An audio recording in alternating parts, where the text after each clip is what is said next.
قال اللہ تعالی فی القرآن المجید اننی انا اللہ لا الہ الا انا فاعبدنی واقم الصلاۃ لذکری۔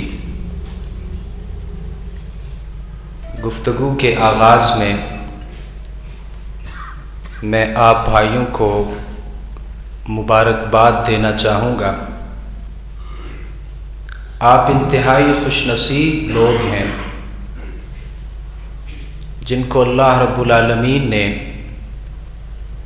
مسجد کی شکل میں ایک بہترین اور خوبصورت ایسا مرکز عطا کیا ہے جہاں پہ آپ نہ صرف نماز پڑھ سکتے ہیں بلکہ اپنی دینی روحانی تربیت بھی حاصل کر سکتے ہیں۔ مبارکباد کے مستحق ہیں اس مسجد کے منتظمین، اساتذہ کرام اور اس مسجد کے انتظام کو چلانے والے، اور خوش نصیب ہیں آپ تمام بھائی۔ بطور خاص آپ کو بھی مبارک دینا چاہوں گا کہ اللہ رب العالمین کا خصوصی انتخاب ہیں آپ لوگ۔ ابھی نماز ظہر پڑھی، ہمارے ساتھ کتنے ہی احباب تھے جو ہمارے دائیں بائیں بیٹھے اور دائیں بائیں کھڑے ہو کے نماز پڑھ رہے تھے، لیکن یہ خوبصورت جو بزم ہے ہمارے ساتھ وہ شامل نہیں ہے۔ اللہ رب العالمین کے جو فرشتے ہوتے ہیں وہ ایسی مجالس کو ڈھونڈتے ہیں، تلاش کرتے ہیں جن میں اللہ کا ذکر ہو رہا ہوتا ہے، اور فرشتے ایسی مجلسوں کو تلاش کر کے ان میں بیٹھ جاتے ہیں جہاں پہ اللہ رب العالمین کا ذکر ہو رہا ہوتا ہے۔ تو آپ ذرا اس کیفیت کو محسوس کیجئے کہ آپ جس اللہ کے گھر میں بیٹھے ہیں آپ اکیلے نہیں ہیں بلکہ آپ کے ساتھ اللہ کے فرشتے بھی بیٹھے ہیں۔ اور کتنے بد نصیب لوگ ہیں جن کو ایسی مجالس نصیب ہوتی ہیں، اس کے باوجود وہ ایسی مجالس کا حصہ نہیں بنتے اور وہ اپنے کام کاج میں مشغول اور مصروف رہتے ہیں۔ تو اس اعتبار سے آپ خوش نصیب ہیں کہ اللہ تعالیٰ نے ایسی مجلس آپ کو عطا فرمائی جس میں اللہ رب العالمین کا ذکر ہے۔ آج کی گفتگو کا عنوان ہے فلسفہ نماز۔ اگرچہ یہ ایک طویل موضوع ہے، بہت بڑا موضوع ہے، میں اس کی تمام جہات کو آپ کے سامنے بیان نہیں کر سکتا، اس کے لیے ایک لمبا وقت چاہیے۔ چند پہلوؤں کو آپ بھائیوں کے سامنے رکھنا چاہوں گا۔ یہ بات آپ بخوبی جانتے ہیں کہ بچہ جب 7 برس کی عمر کا ہوتا ہے تو نبی صلی اللہ علیہ وآلہ وسلم نے ارشاد فرمایا کہ مروا اولادکم بالصلاۃ وہم ابناء 7 سنین، اپنی اولاد کو نماز کا حکم دو جب وہ 7 برس کی عمر کو پہنچ جائیں، اور وہ نماز مسلسل پڑھتے رہیں، اور اگر وہ 10 سال کی عمر کو پہنچ جائیں اور نماز نہ پڑھیں تو شریعت اسلامیہ کہتی ہے کہ ایسے بچوں کو مارنے کی اجازت ہے۔ بلکہ ماں باپ کو چاہیے کہ ایسے بچوں کی سرزنش کریں جو 10 برس کی عمر کو پہنچ کر کے بھی نماز نہیں پڑھتے۔ تو 7 سے لے کے 10 سال یہ 3 سال کا دورانیہ بنتا ہے۔ اگر آپ شریعت اسلامیہ کے احکام اور مسائل کو ایک نظر دیکھنے کی کوشش کریں گے تو آپ اس نتیجے پہ پہنچیں گے اللہ رب العالمین نے نماز کو اتنی زیادہ اہمیت دی ہے کہ یہ 10 سال کی عمر میں فرض ہوتی ہے، لیکن نبی صلی اللہ علیہ وسلم اس کی تربیت کے لیے اور پریکٹس کے لیے 3 سال پہلے اس کا حکم دے رہے ہیں۔ حالانکہ 7 سال کی برس میں نماز فرض نہیں ہوتی، لیکن نبی صلی اللہ علیہ وسلم یہ چاہتے تھے کہ 3 سال کے دورانیے میں نماز کی پریکٹس اتنی زیادہ ہو جائے کہ اگر 10 سال کی عمر کو بچہ پہنچ جائے تو پھر وہ نماز میں کبھی غفلت نہ برتے۔ اور 3 سال کے دورانیے میں اگر 365 دن ایک سال کے بنے تو یہ 5340 نمازیں بنتی ہیں، جو ایک بچہ 3 سالوں میں 5340 نمازیں پڑھتا ہے۔ اور اگر یہ زندگی کا معمول بن جائے، ہماری زندگی کا نماز اگر معمول بن جائے، ہم اپنے بچپن میں، لڑکپن میں، جوانی میں، بڑھاپے میں بدستور نماز پڑھتے رہیں، تو اس کا مطلب یہ ہوا کہ ہم نماز کے عادی بن چکے ہیں۔ لیکن معذرت کے ساتھ آج جو میرا موضوع ہے وہ نماز کے فلسفے پر ہے۔ ہمیں اس بات کا پتہ ہے کہ نماز پڑھنی چاہیے۔ اللہ نے قرآن مجید میں 20 مقامات پر نماز کا حکم دیا۔ نبی صلی اللہ علیہ وسلم نے اپنی بیانات میں بے شمار مقامات پر نماز پڑھنے کی ترغیب بھی دی ہے۔ نماز نہ پڑھنے والوں کے بارے میں اللہ کے رسول صلی اللہ علیہ وسلم نے ترہیبی پہلو بھی اختیار کیا ہے۔ ہمیں ان تمام باتوں کا پتہ ہے۔ یہی وجہ ہے کہ آج ہم صف اول کے نمازی ہیں، باقاعدہ طور پر نماز پڑھتے ہیں، لیکن ایک مسئلہ میرے اندر بھی اور آپ کے اندر بھی کہ آج تک ہم نے نماز کے فلسفے کو نہیں سمجھا۔ نماز کس لیے پڑھتے ہیں؟ نماز پڑھنے کا مقصد کیا ہے؟ نماز پڑھنے کے بعد انسان کی حالت اور کیفیت کیا ہونی چاہیے تھی؟ نماز پڑھنے کے بعد اللہ انسان سے کیا چاہتا ہے؟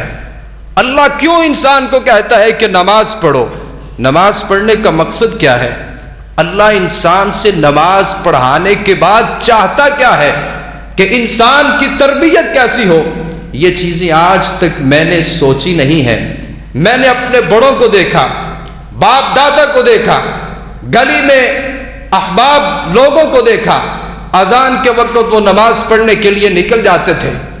میں بھی ان کی پیروی کرتے ہوئے نماز کے لیے مسجد میں چلا جاتا ہوں، معمول کے مطابق وضو کرتا ہوں، نماز پڑھتا ہوں، قیام بھی کرتا ہوں، رکوع بھی کرتا ہوں، سجدہ بھی کرتا ہوں، دعائیں بھی پڑھتا ہوں، لیکن مجھے آج تک ان باتوں کا پتہ نہیں ہے کہ اللہ مجھ سے نماز کے بعد چاہتا کیا ہے، نماز کا مقصد کیا ہے، میں نماز کیوں پڑھتا ہوں، حکمتیں کیا ہیں، فلسفہ کیا ہے، نماز کا مقصد کیا ہے؟ آج تک ہم نے اس کے بارے میں کوئی غور اور فکر نہیں کیا۔ امام ابن القیم رحمۃ اللہ رحمۃ واسعہ بہت بڑے امام تھے، تو امام ابن القیم رحمہ اللہ فرماتے ہیں نماز کی مثال ایک لونڈی کی مثال ہے۔ میں خواہش کروں گا کہ آپ بھائی اس مثال کو بطور خاص سنیے گا اور ہمیشہ اپنے دل دماغ میں اس بات کو بٹھائیے گا۔ امام ابن القیم رحمۃ اللہ علیہ فرماتے ہیں نماز کی مثال ایک لونڈی کی مثال ہے۔ ایک لونڈی جسے کوئی انسان اپنے بادشاہ کا تقرب حاصل کرنے کے لیے، بادشاہ کا قرب حاصل کرنے کے لیے ایک ایسی لونڈی بادشاہ کی خدمت میں پیش کرتا ہے جو اپنے کانوں سے سن نہیں سکتی، اپنی ٹانگوں سے چل نہیں سکتی، اپنی زبان سے بول نہیں سکتی اور اپنی آنکھوں سے دیکھ نہیں سکتی۔ ایسی لولی اور لنگڑی جو ٹانگوں سے چل نہیں سکتی، کانوں سے سن نہیں سکتی، آنکھوں سے دیکھ نہیں سکتی، اگر ایسی لونڈی بادشاہ کی خدمت میں پیش کی جائے اور مقصد یہ ہو کہ بادشاہ کا مجھے تقرب حاصل ہو، آپ بتائیں بادشاہ ناراض ہوگا یا بادشاہ خوش ہوگا؟ امام ابن القیم رحمۃ اللہ علیہ فرماتے ہیں نماز کی مثال یہ ہے، اگر ایسی نماز اللہ رب العالمین کے سامنے اللہ کا قرب حاصل کرنے کے لیے ہم پیش کریں، جس کا نہ قیام صحیح ہو، نہ رکوع صحیح ہو، جس کا نہ سجدہ صحیح ہو، جس کے اندر 1000 قسم کے خیالات ہوں، ایسی نماز اللہ کو پیش کر کے کیا ہم اللہ کا قرب حاصل کر سکتے ہیں؟ ہم تو روایتی طریقے سے نمازیں پڑھتے ہیں، ہم نے اپنی زندگی کا نماز کو معمول بنا لیا ہے، لیکن نماز کو مقصد نہیں بنایا۔ ہم نے اپنی زندگی میں نماز کو ایک معمول تو بنا لیا ہے، لیکن نماز کو زندگی کا مقصد نہیں بنایا۔ ہم معمول کے مطابق وضو کرتے ہیں، قیام کرتے ہیں، رکوع کرتے ہیں، سجدہ کرتے ہیں، لیکن سچ بات یہ ہے ان تمام چیزوں کی گہرائی کو ہم نے نہیں سمجھا۔ ان تمام چیزوں کے اندر حکمتیں جو پوشیدہ ہیں ہم نے آج تک ان کو سمجھنے کی کوشش نہیں کی۔ آپ کیا سمجھتے ہیں نماز کی تیاری کے لیے آپ جب اپنے گھر سے نکلتے ہیں، آپ گھر میں وضو کرتے ہیں، وضو کتنا عظیم عمل ہے۔ یہاں پہ بیٹھے میں آپ بھائیوں سے سوال کروں گا، جواب مجھے نہیں اپنے آپ کو جواب دینا ہے۔ آپ جب وضو کرنے کے لیے بیٹھ جاتے ہیں، اپنے ہاتھوں کو دھوتے ہیں، آپ نے کبھی تصور کیا؟ اللہ کے رسول صلی اللہ علیہ وسلم نے فرمایا تھا، ابن آدم جب نماز پڑھنے کے لیے وضو کرتا ہے، اپنے ہاتھ دھوتا ہے، اللہ رب العالمین ہاتھوں کے گناہوں کو تلف کر دیتا ہے، اللہ ہاتھوں کے گناہوں کو معاف کر دیتا ہے۔ ہاتھوں سے جتنے گناہ ہوئے تھے اللہ نے وہ سارے کے سارے معاف کر دیے۔ اب یہ آدمی کلی کرتا ہے، اپنے منہ میں پانی ڈالتا ہے، زبان اس کے منہ کے اندر موجود ہے۔ امام ابن القیم رحمہ اللہ نے لکھا ہے، انسان کے وجود میں سب سے زیادہ جو گناہ ہوتے ہیں وہ زبان سے ہوتے ہیں۔ زبان سے انسان 40 قسم کے گناہ کرتا ہے، زبان سے 40 قسم کے گناہ کرتا ہے۔ اللہ کے رسول صلی اللہ علیہ وسلم کے ایک صحابی ہیں، معاذ رضی اللہ عنہ ان کا نام ہے۔ اللہ کے رسول صلی اللہ علیہ وسلم سے سوال کر لیا، اللہ کے رسول یہ بتائیے کیا زبان کی وجہ سے بھی لوگ جہنم کے اندر جائیں گے؟ اللہ کے رسول صلی اللہ علیہ وسلم کو غصہ آ گیا، شکلت کا امک یا معاذ، معاذ تو گم ہو جائے، تیری ماں تمہیں گم پائے۔ میں جہنم کے اندر دیکھتا ہوں سب سے زیادہ لوگ جو جہنم کے اندر جائیں گے وہ زبان کے برے استعمال کی وجہ سے جائیں گے۔ انسان اپنی زبان سے جو 40 قسم کے گناہ کرتا ہے، اگر انسان کلی کر رہا ہوتا ہے، اللہ رب العالمین زبان سے کیے جانے والے سارے گناہوں کو معاف کر رہا ہوتا ہے۔ انسان بے توجہی میں وضو کرتا ہے، وضو کے فلسفے اور اس کے مقصد کو نہیں سمجھتا کہ میں کتنا بڑا کام کر رہا ہوں، کتنا عظیم کام کر رہا ہوں، اور اللہ انسان کے لیے اتنے سارے انعامات کیوں نہ کرے۔ انسان موسم سرما میں اپنے گرم اور نرم بستر کو چھوڑ کر کے سردی کی ٹھٹھرتی راتوں میں یہ نماز عشاء اور نماز فجر کے لیے اللہ کے گھر میں حاضر ہوتا ہے اور آ کر کے نماز کے لیے وضو کرتا ہے۔ زبان کے جتنے گناہ تھے اللہ نے سارے معاف کر دیے۔ اپنا چہرہ دھوتا ہے، چہرے پہ پانی کو بہاتا ہے، چہرے کے اندر انسان کی آنکھیں ہیں، آنکھوں سے کتنے گناہ ہو گئے، انسان جانتا ہے نہیں جانتا کتنے گناہ ایسے کر لیتا ہے جو ہر روز انسان اپنی آنکھوں سے کرتا ہے۔ انسان کو پتہ بھی نہیں ہوتا، وضو کی حکمت کو نہیں سمجھتا، وضو کے فلسفے کو نہیں سمجھتا۔ اللہ رب العالمین انسان کی آنکھوں سے جتنے گناہ تھے اللہ نے سارے معاف کر دیے۔ انسان کانوں کا مسح کرتا ہے، کانوں سے کتنی غلط باتیں سنی تھیں، کانوں سے جانتے ہوئے نہ جانتے ہوئے کتنے گناہ کر بیٹھا تھا۔ اللہ کے رسول صلی اللہ علیہ وسلم فرماتے ہیں اللہ نے یہ سارے کے سارے معاف کر دیے، اللہ نے سارے کے سارے گناہ معاف کر دیے۔ اپنے پاؤں دھوتا ہے، پاؤں کے ساتھ جتنے گناہ ہوئے تھے، اللہ کی معصیت کے راستے پہ نکلا تھا، جتنے گناہ ہوئے تھے اللہ نے وہ سارے کے سارے معاف کر دیے۔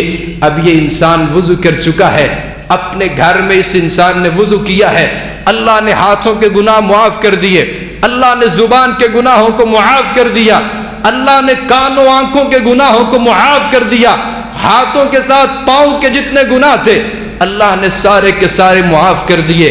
کتنا خوش نصیب انسان ہے، کیا آج تلک وضو کرتے ہوئے میں نے اس کیفیت کو محسوس کیا ہے کہ میں وضو نہیں کر رہا، میں اپنے گناہوں کی معافی مانگ رہا ہوں، میرے گناہ دھل رہے ہیں، میرے گناہ اللہ معاف کر رہا ہے۔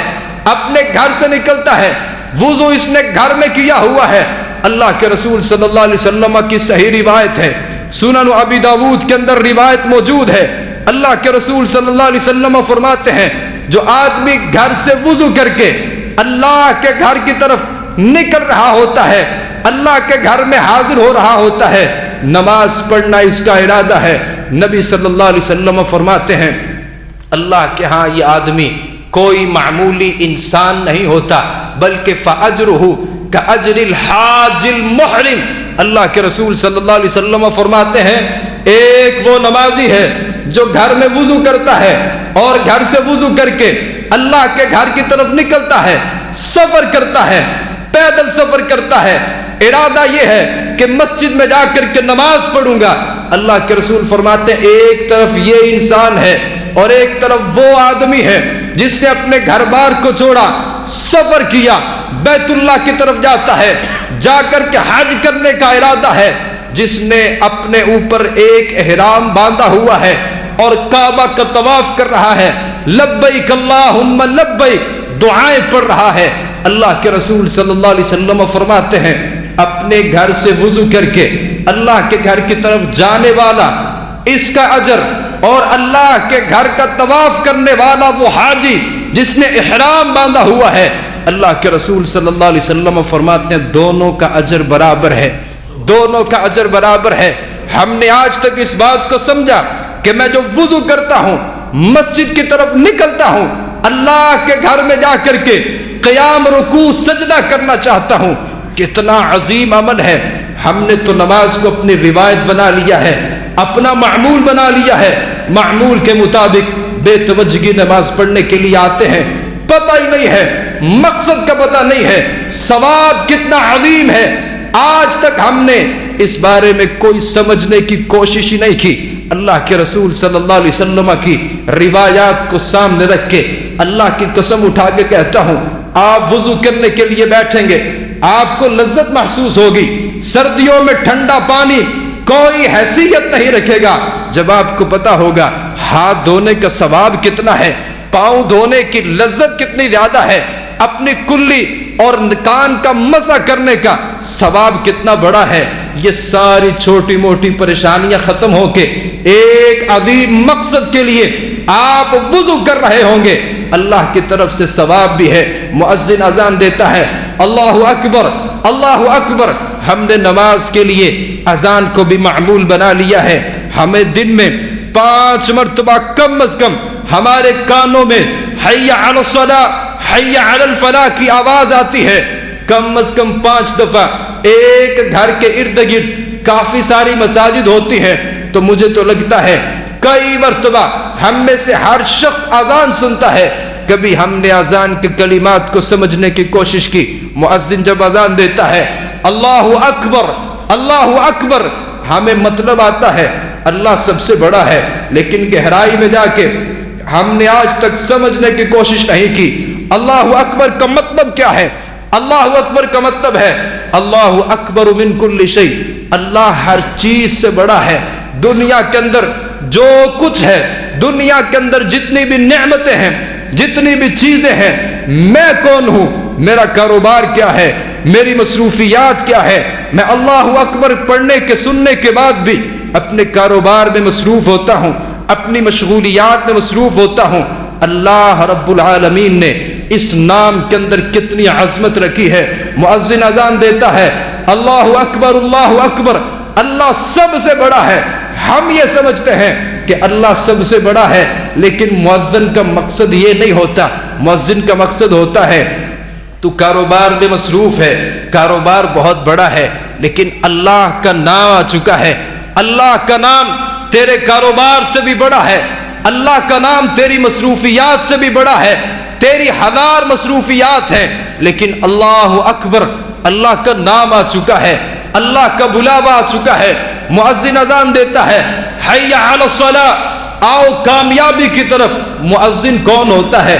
اللہ کا مقرر کردہ بندہ ہے، جسے اللہ نے ڈیوٹی لگائی ہے کہ لوگوں کو اللہ کے گھر کی طرف دعوت دے۔ مؤذن اذان دیتا ہے حی علی الصلاۃ، لوگوں نماز کی طرف آؤ، نماز کی طرف آؤ۔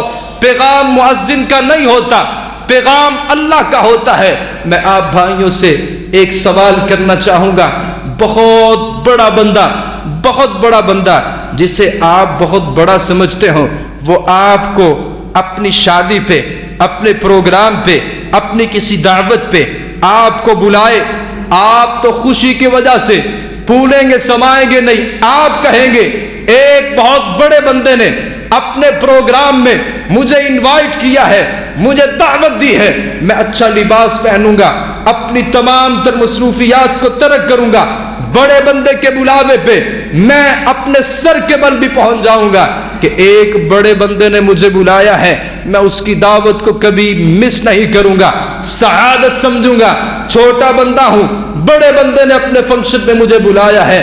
بھائیو، حی علی الصلاۃ کا مطلب یہ ہے آپ کو لوگوں میں نہیں بلکہ بادشاہوں میں نہیں، بادشاہوں کے بادشاہ نے آپ کو بلایا ہے۔ درمیان میں ایک مؤذن ہے جو اللہ رب العالمین کی طرف آپ کو بلا رہا ہے۔ در حقیقت یہ اللہ کا بلاوا ہوتا ہے، مولوی امام مؤذن کا بلاوا نہیں ہے، اللہ کا بلاوا ہے۔ آپ کتنے خوش نصیب انسان ہیں، کبھی تصور تو کیجئے، کبھی خیال تو کیجئے، آپ کس کی دعوت پر لبیک کہنے جا رہے ہیں؟ آپ تو اپنے رب سے ملاقات کے لیے جا رہے ہیں۔ کتنا عظیم کام ہے، کتنی عجیب مصروفیات، کتنی عجیب مصروفیت اور کتنی خوش نصیبی کی بات ہے۔ اگر اللہ سے ملاقات ہی کرنی ہے، دنیا کی تمام تر مصروفیتیں ترک کر دینی چاہیے، ہزار باتیں ختم کر دینی چاہیے۔ بھائی مجھے اللہ نے بلایا ہے، اللہ کا پیغام ہے۔ کتنا خوبصورت منظر، کتنا خوبصورت ہوگا۔ انسان کے لیے مصروفیات بھی ہیں، گھر بار میں مصروف ہے، کاروبار میں مصروف ہے، بیوی بچوں میں مشغول ہے، مؤذن اذان دیتا ہے، حی علی الصلاۃ حی علی الفلاح، لوگوں کامیابی کی طرف آؤ، اللہ کے بلاوے، نماز کی طرف آؤ۔ یہ بندہ تمام تر باتوں کو چھوڑ کر کے، تمام تر مصروفیات کو ترک کر کے اللہ کے گھر میں چلا جاتا ہے۔ ملاقات کس سے ہے؟ اللہ سے ملاقات۔ صحابہ کرام کی حالت کیا ہے؟ عبداللہ ابن عباس رضی اللہ عنہ کے بارے میں شاید آپ نے سنا ہوگا، بے شمار علماء کرام کو سن چکے ہیں، علماء کرام نے بیان کیا ہوگا۔ عبداللہ ابن عباس رضی اللہ عنہ کیا اللہ کے رسول صلی اللہ علیہ وسلم کے صحابی ہے، کیا باکمال شاگرد ہیں۔ مؤذن اذان دیتا ہے، حی علی الصلاۃ حی علی الفلاح، جب مؤذن کی اذان سنتے ہیں اپنے کام کاج میں ہوتے ہیں، مشغولیات مصروفیات میں ہوتے ہیں۔ صحابہ کرام بتاتے ہیں عبداللہ ابن عباس کی حالت اور کیفیت یہ ہو جاتی تھی، آپ پریشان ہو جاتے، آپ رونا شروع کر دیتے، آپ اتنا زیادہ روتے، آپ کے اوپر جو چادر ہوتی وہ آپ کے آنسوؤں کی وجہ سے تر ہو جاتی، آپ کی آنکھیں سرخ ہو جاتی۔ لوگ سوال کرتے، عبداللہ ابن عباس اذان تم نے بھی سنی ہے، اذان ہم نے بھی سنی ہے، ہمیں اذان سن کے کوئی پریشانی نہیں ہوتی، لیکن جب بھی مؤذن اذان دیتا ہے آپ پریشان ہو جاتے ہیں، رونا شروع کر دیتے ہیں، اتنا روتے ہیں کہ آپ کی چادر جو ہے وہ آپ کے آنسوؤں کی وجہ سے تر ہو جاتی ہے۔ عبداللہ ابن عباس رضی اللہ عنہ فرماتے ہیں اگر اس حقیقت کا تمہیں پتہ چل جائے، اس بلاوے کی حقیقت کا تمہیں پتہ چل جائے، تمہاری بھی یہی کیفیت ہو جو میری کیفیت ہے۔ اللہ کے سامنے کھڑے ہونے کے لیے بلاوا ہے۔ کون ہے وہ جو اللہ کے سامنے کھڑا ہو سکے؟ انسان گناہگار کتنا ہے، خطا کار کتنا ہے، کتنی معصیتیں کرتا ہے، کتنے گناہ کرتا ہے، اللہ کی کتنی نافرمانیاں کرتا ہے۔ کیا ان نافرمانیوں کا والا جسم لے کر کے اللہ کے سامنے کھڑے ہونے کی میرے اندر تو ہمت نہیں ہے، میں اللہ کے سامنے کھڑا نہیں ہو سکتا، مجھے پریشانی ہوتی ہے، مجھے رونا آتا ہے، میرے اوپر کپ کپاہٹ طاری ہو جاتی ہے۔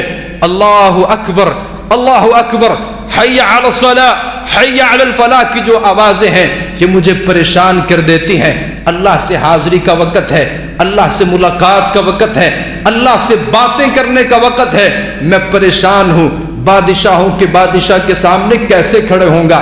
اللہ کے سامنے، شہنشاہ کے سامنے کھڑے ہونے کے لیے میرے پاس ہمت اور طاقت نہیں ہے، میں پریشان ہوں کہ اللہ رب العالمین کا میں سامنا کس طریقے سے کروں گا، گناہگار بہت زیادہ ہوں۔ کیا یہ کیفیت آج تک میرے اندر پیدا ہوئی، آپ کے اندر پیدا ہوئی؟ اپنی ماں سے سوال کرتے ہیں، عائشہ رضی اللہ عنہ سے سوال کرتے ہیں، عائشہ یہ بتائیے میری اور آپ کی والدہ ہے، اللہ کے رسول صلی اللہ علیہ وسلم کی اذان کے وقت کیفیت کیا تھی؟ صحیح بخاری کی روایات میں آتا ہے، عائشہ رضی اللہ عنہ فرماتی ہیں اللہ کے رسول گھر میں کام کاج میں مصروف ہوتے، جیسے ہی مؤذن اذان دیتا آپ کے کانوں میں مؤذن کی اذان پڑتی، اللہ کے رسول صلی اللہ علیہ وسلم ہر کام کو ترک کر دیتے۔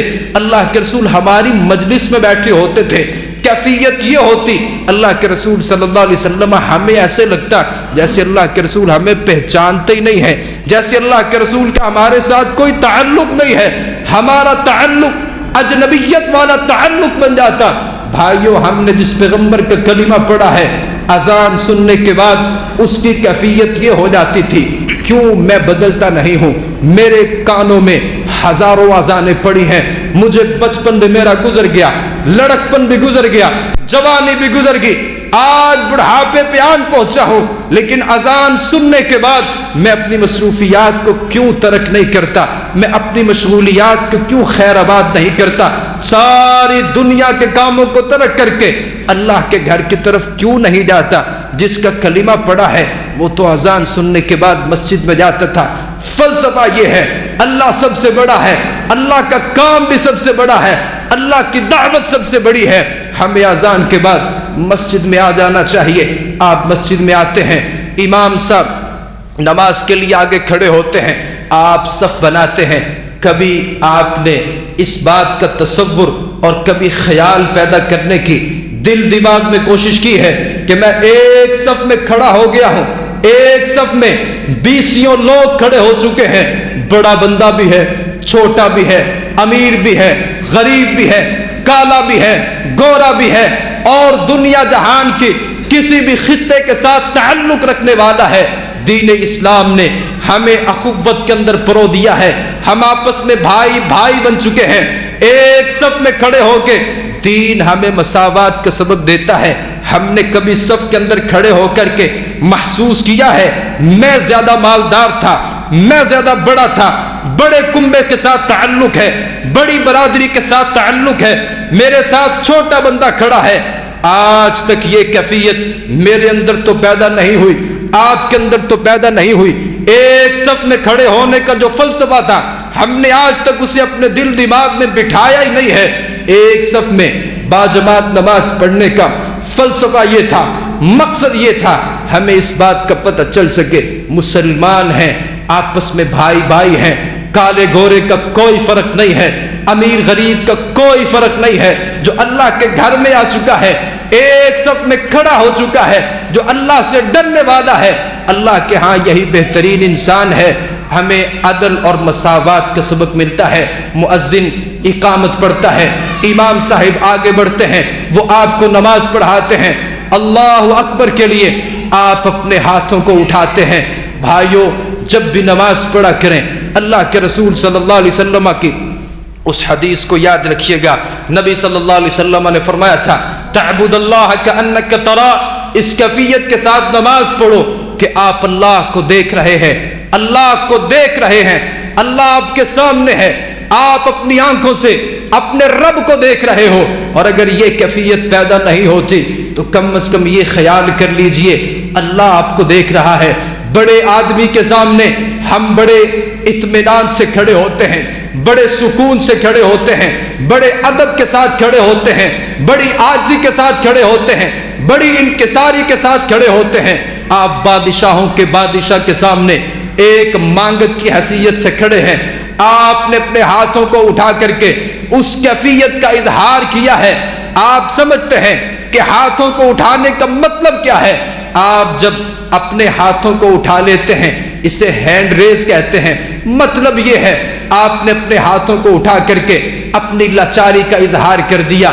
دشمن سامنے کھڑا ہے، وہ آپ کو قتل کرنا چاہتا ہے، گولی مارنا چاہتا ہے، آپ اپنے آپ کو سرنڈر کر دیتے ہیں، میری حیثیت کوئی نہیں ہے، آپ مجھے پکڑ سکتے ہیں، میں آپ کا غلام ہوں، جیسے وہ کیفیت ہے۔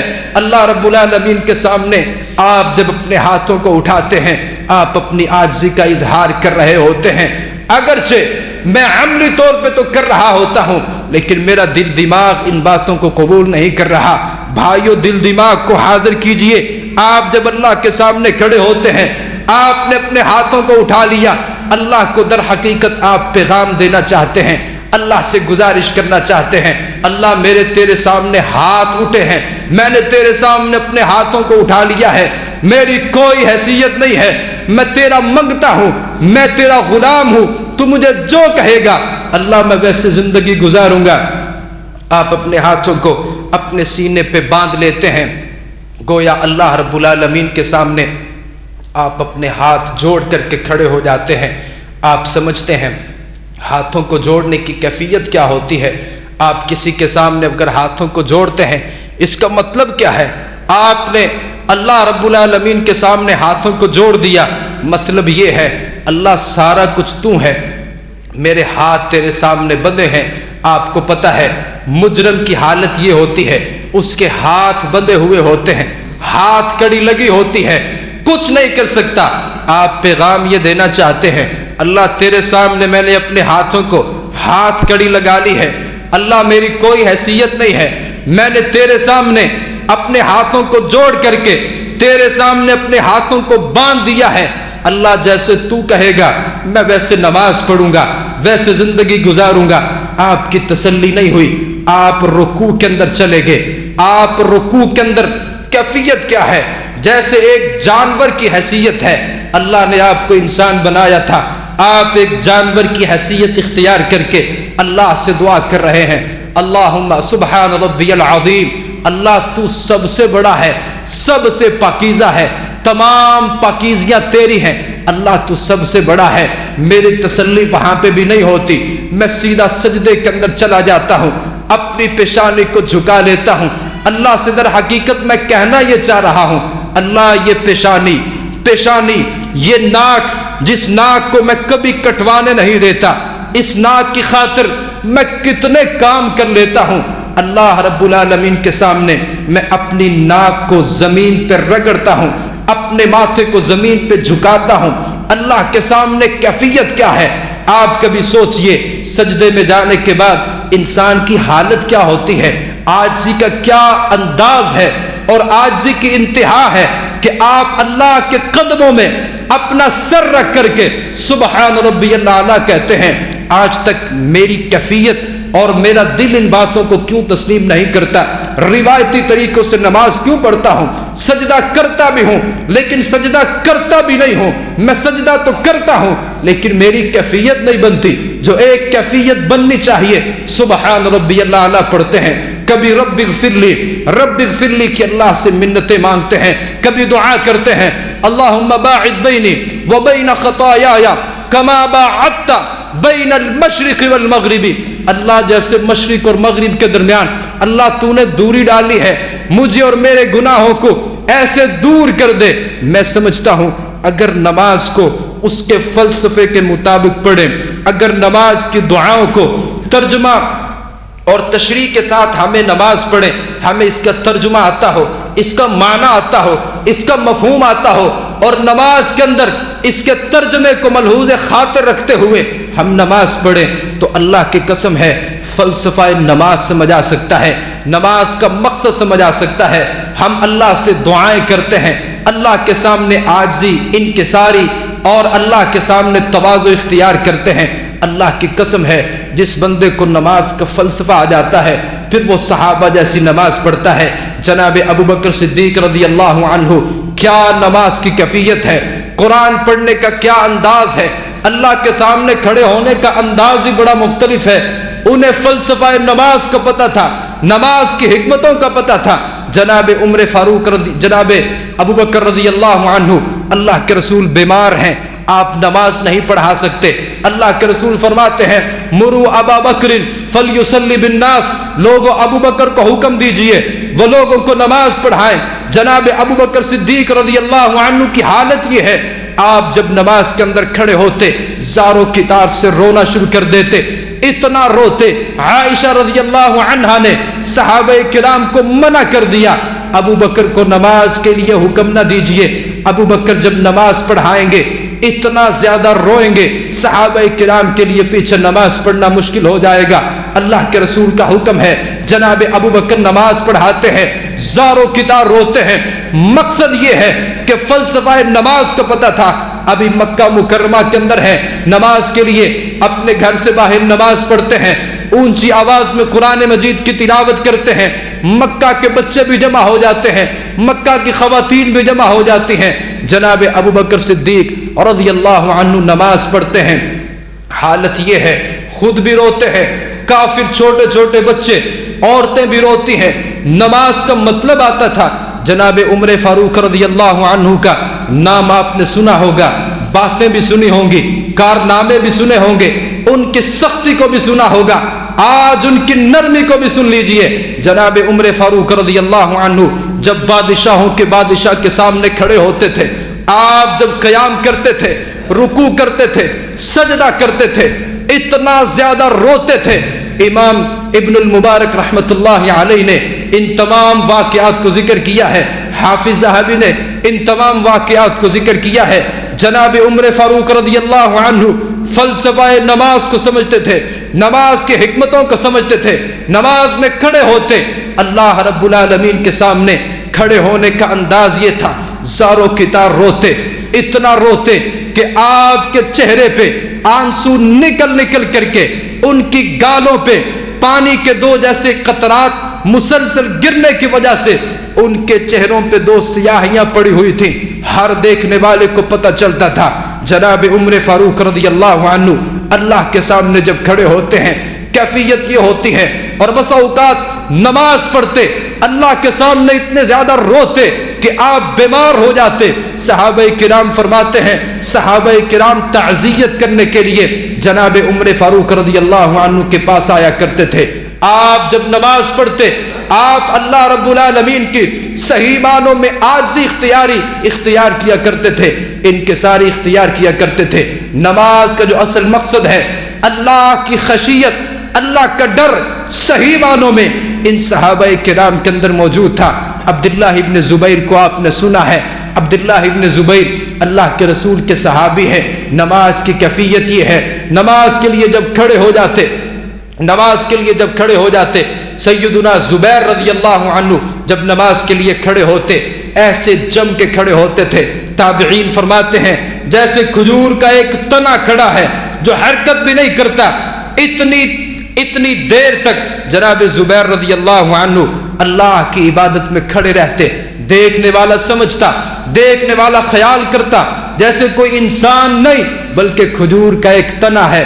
ان کے بیٹے کی بات کر لیتے ہیں، عروہ ابن زبیر ان کا نام ہے، بیمار ہو چکے ہیں، اتنے بیمار ہیں کہ ایک ٹانگ کاٹنی پڑی۔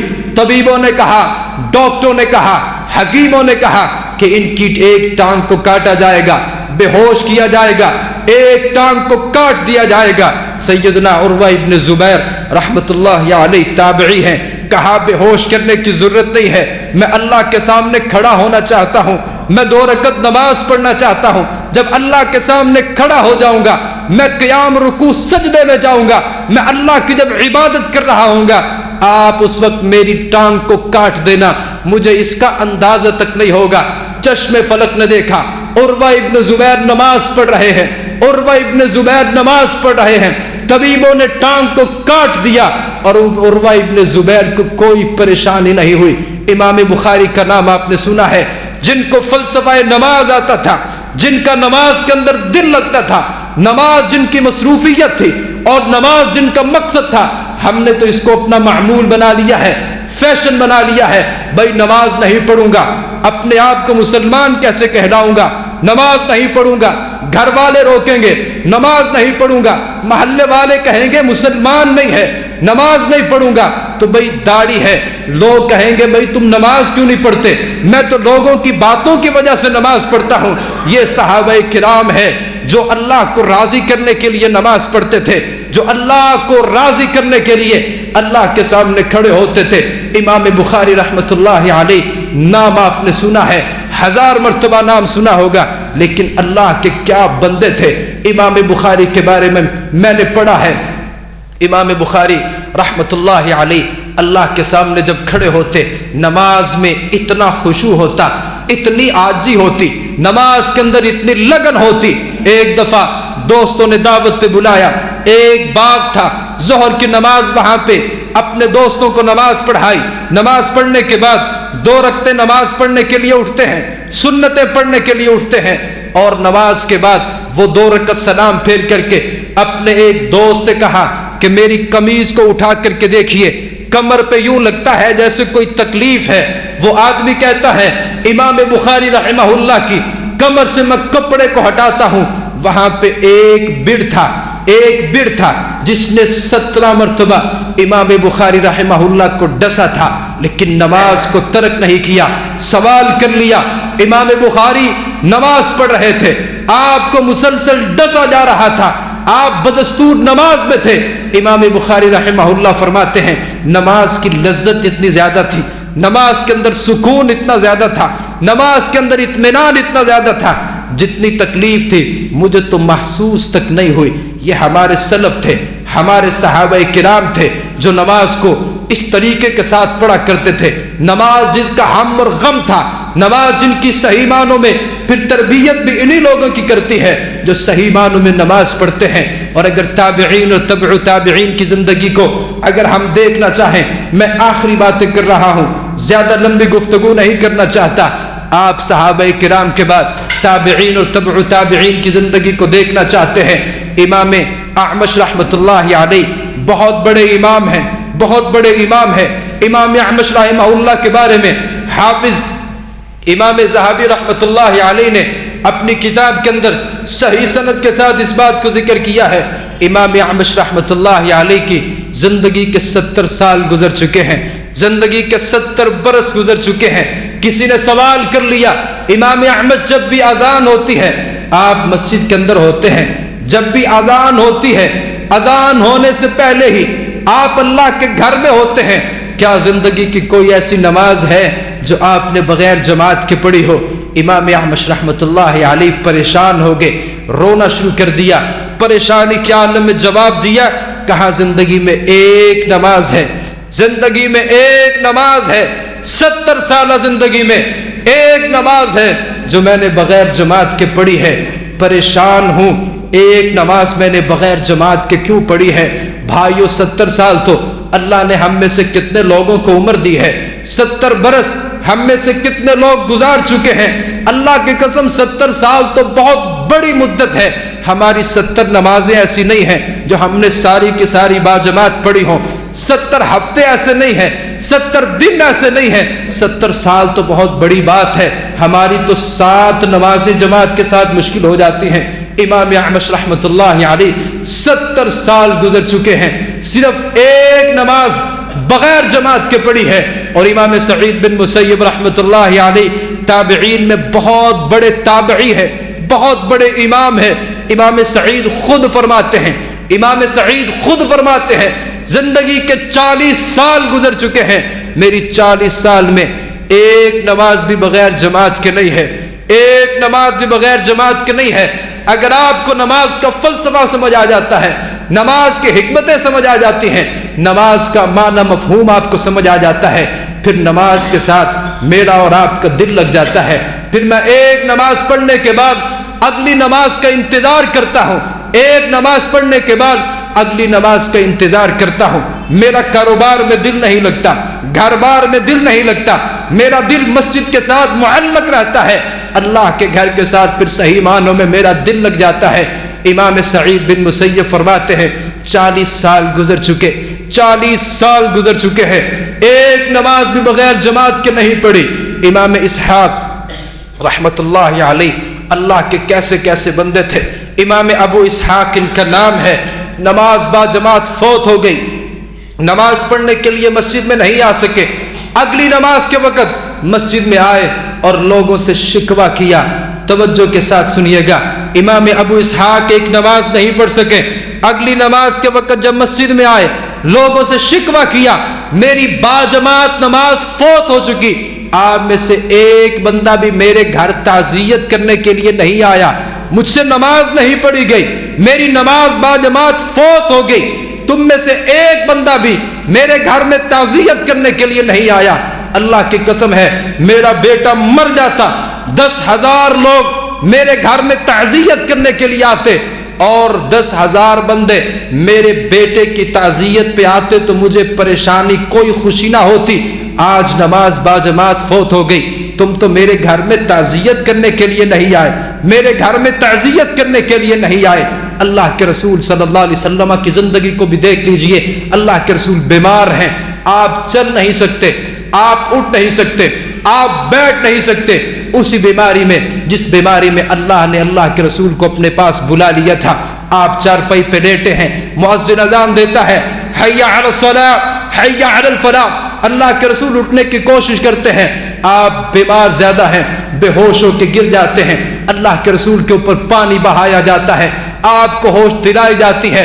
ہوش آنے پہ سوال کرتے ہیں, صحیح بخاری اور مسلم کی روایات ہے, کیا صحابہ کرام نے نماز پڑھ لی؟ نہیں, اللہ کے رسول آپ کا انتظار کر رہے ہیں. اللہ کے رسول پھر اٹھنے کی کوشش کرتے ہیں, بیمار زیادہ ہیں, بے ہوش ہو کے گر جاتے ہیں. اللہ کے رسول کے اوپر پھر پانی بہایا جاتا ہے, ہوش دلائی جاتی ہے. سوال وہی ہے, کیا لوگوں نے نماز پڑھ لی؟ نہیں, اللہ کے رسول آپ کا انتظار کر رہے ہیں. 3 مرتبہ ایسے ہوا. اللہ کے رسول صلی اللہ علیہ وسلم فرماتے ہیں, ابو بکر رضی اللہ عنہ کو حکم دیجئے لوگوں کو نماز پڑھائیں. ابو بکر رضی اللہ عنہ اللہ کے رسول کو نماز پڑھاتے, صحابہ کرام کو نماز پڑھاتے ہیں.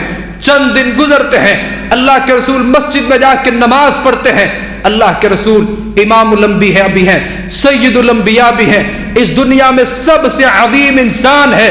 اللہ کے گھر میں نماز پڑھنے کے لیے جا رہے ہیں. حالت اور کیفیت یہ ہے, آپ میں سے اپنے بھائیوں کو, اپنے بزرگوں کو, نوجوان ساتھیوں کو بطور خاص اس روایت کو آپ کی سماعتوں کے حوالے کر رہا ہوں. اللہ کے رسول ایک طرف علی رضی اللہ عنہ, ایک طرف عباس رضی اللہ عنہ, اللہ کے رسول 2 صحابہ کرام کا سہارا لے کے اللہ کے گھر میں جاتے ہیں, نماز پڑھاتے ہیں. حالت اور کیفیت یہ ہے, امام الانبیاء ہیں, سید الانبیاء ہیں, اور اس دنیا کے سب سے عظیم انسان ہے. مسجد میں جانے کی کیفیت یہ ہے, اللہ کے رسول کی پاؤں کی انگلیاں یوں زمین پر رگڑی جا رہی ہے. ایک طرف علی ہے, ایک طرف عباس رضی اللہ عنہ. اللہ کے رسول دونوں کا سہارا لے کے مسجد میں جا کر کے نماز پڑھاتے ہیں. بھائیو, ہماری نماز یہ ہے, اگر ہمیں نماز کا پتہ چل جائے, ہماری نماز کے ساتھ ہمارا یہ تمسک بن جائے, ہم زندگی میں کبھی نماز ترک نہ کریں. امام ربیع بن خثیم رحمۃ اللہ علیہ ہیں, بہت بڑے امام ہیں, بیمار ہو چکے ہیں, فالج کا حملہ ہے, نہ اٹھ سکتے ہیں, نہ بیٹھ سکتے ہیں, نہ چل سکتے ہیں. لیکن جب بھی مؤذن اذان دیتا ہے, حی علی الصلاۃ حی علی الفلاح, امام ربیع بن خثیم رحمہ اللہ اللہ کے رسول کی سنت کو پورا کرنے کے لیے 2 آدمیوں کا سہارا لے کر کے اللہ کے گھر میں حاضر ہونے کی کوشش کرتے ہیں. لوگ سوال کرتے ہیں, اعتراض کرتے ہیں, امام ربیع بیمار ہیں, فالج کا حملہ ہے, آپ نہ اٹھ سکتے ہیں, نہ بیٹھ سکتے ہیں, نہ چل سکتے ہیں, اس کے باوجود آپ اللہ کے گھر میں نماز پڑھنے کے لیے جاتے ہیں. وجہ کیا ہے؟ گھر میں نماز پڑھ لیا کرو. امام ربیع نے ایک جواب دیا, بڑا خوبصورت جواب دیا. لوگ کہتے ہیں سونے کے پانی کے ساتھ لکھنے کے قابل ہے. اللہ کی قسم, سونا کیا ہے, ہیرے جواہرات کے ساتھ بھی اس بات کو لکھا جائے قیمت ادا نہیں ہوتی. امام ربیع فرماتے ہیں, اگر مؤذن اذان میں حی علی الصلاۃ حی علی الفلاح کی آواز بلند کرتا ہے, پھر کون سی چیز مجھے روکتی ہے کہ میں اللہ کے گھر میں جا کر کے نماز نہ پڑھوں؟ اللہ کی قسم ہے, اگر مجھے گھٹنوں کے بل رینگ کر بھی مسجد میں جا کے نماز پڑھنی پڑی تو میں مسجد میں جا کے نماز پڑھوں گا. ہمارے سلف یہ تھے. امام ابو عامر بیمار ہیں, اتنے بیمار ہیں, اتنے بیمار ہیں, ڈاکٹروں نے کہہ دیا, حکیموں نے کہہ دیا ابھی کچھ دیر بعد یہ فوت ہو جائیں گے, تھوڑا وقت ہے ان کے پاس. بچوں کو کہا کہ خدمت کر لیجئے ان کی, ابھی کچھ دیر بعد یہ فوت ہونے والے ہیں. امام ابو عامر کو بتایا آپ کی وفات کا وقت قریب ہے, ہم میں سے اگر کسی کو پتہ چل جائے میری وفات کا وقت قریب ہے, شاید میں اپنے بیوی بچوں کو جمع کروں, میں انہیں کوئی نصیحت کروں, میں اپنے کاروبار کی کوئی بات کروں, شاید میں ایسی اسی باتیں کروں. امام ابو عامر فرماتے ہیں ہاں میرے نزاع کا وقت ہے, مجھے پتہ ہے کہ میں اللہ کے پاس جانے والا ہوں. 2 آدمیوں کو بلائیے, ایک چارپائی منگوائیے, میں اس چارپائی کے اوپر لیٹنا چاہتا ہوں, اور 4 لوگ مجھے مسجد میں اللہ کے گھر میں لے جائے. نماز مغرب کا وقت ہے, میں نماز مسجد میں جا کے ادا کرنا چاہتا ہوں. امام ابو عامر کے لیے چارپائی کو لایا گیا، ابو عامر کو اس کے اوپر لٹایا گیا، 4 لوگوں نے اس چارپائی کو اٹھایا، اللہ کے گھر میں مسجد میں لے گئے۔ امام ابو عامر وہاں پہ پہلی صف پہ کنارے پہ کھڑے ہو جاتے ہیں، بیٹھ جاتے ہیں، نماز پڑھتے ہیں۔ پہلی رکعت کا پہلا سجدہ ہے، روح پرواز کر جاتی ہے۔ بھائیو، اگر نماز کے ساتھ مخلص ہو جائیں، ہمارا تعلق نماز بن جائے، ہمارا تعلق نماز کے ساتھ مضبوط ہو جائے، اللہ رب العالمین ہمارا خاتمہ بھی خوبصورت فرمائیں گے۔ آپ بھائیوں سے میں لاہور سے آیا ہوں، ایک پیغام ہے، ایک خصوصی گزارش ہے، زندگی میں کبھی نماز کو ترک نہ کیجئے، نماز کے معنی کو سمجھیے، نماز کے مفہوم کو سمجھیے، نماز کے فوائد کو سمجھیے، نماز کی فضیلتوں کو سمجھیے، نماز کی اہمیت کو سمجھیے، اور ان ساری چیزوں کو سمجھ کر کے اپنا تعلق نماز کے ساتھ مضبوط کر لیجئے۔ یہی زندگی ہے، اور اس کے بعد ہمیں کوئی دوبارہ زندگی نہیں ملنی۔ اللہ نے اس میں نماز کو فرض کیا ہے، نماز سب سے بڑا عمل ہے۔ اگر یہ صحیح ہے ساری زندگی صحیح ہے، اور اگر یہ خراب ہے ساری دنیا کے اعمال ضائع اور برباد ہو جائیں گے۔ اللہ سے دعا ہے اللہ تعالیٰ صحیح معنوں میں مجھے اور آپ کو پکا اور سچا نمازی بننے کی توفیق عطا فرمائے۔ اللہ تعالیٰ جتنے بھی مسلمان بیمار ہیں اللہ تعالیٰ سب کو شفاء کاملہ عاجلہ عطا فرمائے۔ جتنے بھی مسلمان پریشان حال ہیں اللہ سب کو پریشانیاں دور فرمائے، دعا فرما لیں۔ یا رب لک الحمد کما ینبغی لجلال وجہک وعظیم سلطانک، اللہم صل علی محمد وعلی آل محمد کما صلیت علی ابراہیم وعلی آل ابراہیم انک حمید مجید، اللہم بارک علی محمد وعلی آل محمد کما بارکت علی ابراہیم وعلی آل ابراہیم انک حمید مجید۔ ربنا آتنا في الدنيا حسنة وفي الآخرة حسنة وقنا عذاب النار، ربنا اغفر لنا ولإخواننا الذين سبقونا بالإيمان ولا تجعل في قلوبنا غلا للذين آمنوا ربنا إنك رؤوف رحيم۔ اللهم اشف مرضانا ومرضى المسلمين يا شافي الأمراض، اشف مرضانا ومرضى المسلمين يا قاضي الحاجات، اقض حاجاتنا وحاجات المسلمين۔ سبحان ربك رب العزة عما يصفون وسلام على المرسلين والحمد لله رب العالمين۔